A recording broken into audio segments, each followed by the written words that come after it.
চমৎকার মজাদার রেসিপি, সেটা হলো ভেজিটেবল রাইস।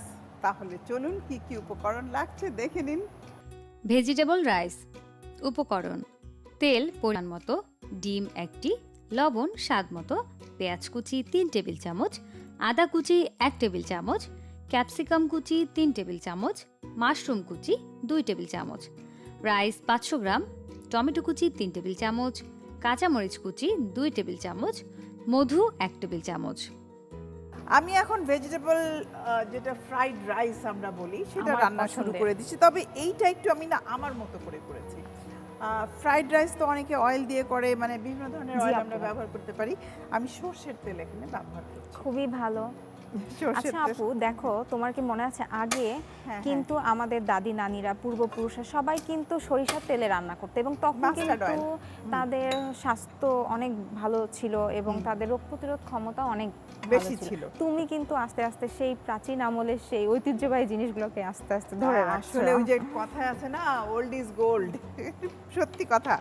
আসলে আমরা যতই মডার্ন ফুডের দিকে যাই জি না আপু। কেন, আমাদের যে ট্রেডিশন ছিল সেগুলোর মধ্যে অনেক বছরের গবেষণালব্ধ নিউট্রিশন এবং চর্চার থেকেই কিন্তু সেগুলো এসছে। জি আপু। যেমন মাস্টার্ড অয়েল, যেটা সরিষার তেল, এটা এখন কিন্তু আবার বলা হচ্ছে এটা অত্যন্ত ভালো, মানে ইভেন একসময় বলা হতো হার্টের জন্য ভালো না, এখন কিন্তু উল্টো বলা হচ্ছে যে এটা হার্টের হচ্ছে জন্য ভালো। হার্টের জন্য ভালো, মানে হার্টে যে ব্লকগুলো হচ্ছে সেটাই। এটা কিন্তু রোধ করছে সরিষার তেলটা। আমি ডিমটাকে জাস্ট একটু স্ক্র্যাম্বল এগ করে নিচ্ছি, সিম্পল একদমই। একটুখানি লবণ শুধু দিয়েছি, আর কিচ্ছু না। আমি এগটাকে যেটা রেখে দিব আলাদা করে, ভাজা ডিমটা সরিষার তেলের আমি অনেক একটু সুন্দর রাইসের একটা উপর flavor রেখে বের দিচ্ছি, হচ্ছে। কারণ রাইসের সাথে আবার অ্যাড করব। এখন এর মধ্যে আমি বাকি উপকরণগুলো দিব। সর্ষের তেল, সরিষার তেলের অনেক সুন্দর একটা স্মেল বের হচ্ছে আপু, সব ঘর স্মেলে ছড়িয়ে গিয়েছে।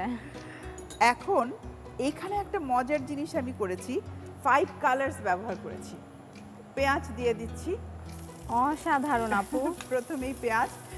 অনেক সময় হয় না বাড়িতে লেফট ওভার থেকে যায়, জি আপু। যেমন রাতের ভাত থেকে গেল, সকালবেলা কিছু করতে ইচ্ছে করছে না। আসলে আজকে কিন্তু আমার সেরকমই একটা ইচ্ছা, ভাতটা ছিল, সবজিগুলো নিয়ে নিলাম, ডিম নিলাম, জি আপু।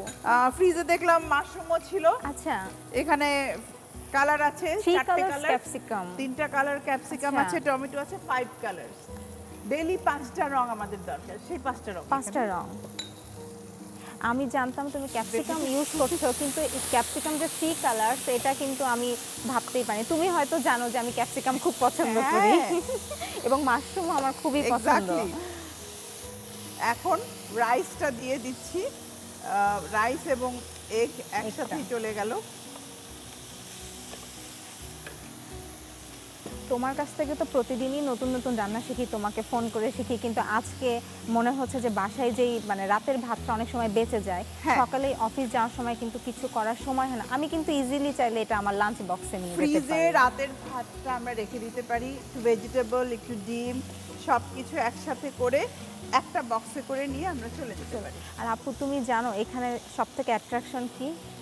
তুমি যে এখানে 3 কালার ক্যাপসিকাম ইউজ করেছো, এইটা কিন্তু আমরা গ্রিন ক্যাপসিকামটা থেকে কিন্তু একটা অ্যান্টিঅক্সিডেন্ট পাচ্ছি, পাশাপাশি রেড ইয়েলো ক্যাপসিকাম থেকে তো আমরা অ্যান্টিঅক্সিডেন্ট পাচ্ছি, সাথে কিন্তু 3টা ক্যাপসিকামের বিভিন্ন ধরনের ভিটামিন, যেমন ভিটামিন সিটা যদি বলি, ভিটামিন সি, বিভিন্ন ধরনের মিনারেলস, কিছুটা ক্যালসিয়ামও কিন্তু আমরা এখান থেকে পাচ্ছি। এখন মানে এটা একটা সৌন্দর্যের বড় জিনিস, টমেটো। আমি টমেটো দিচ্ছি।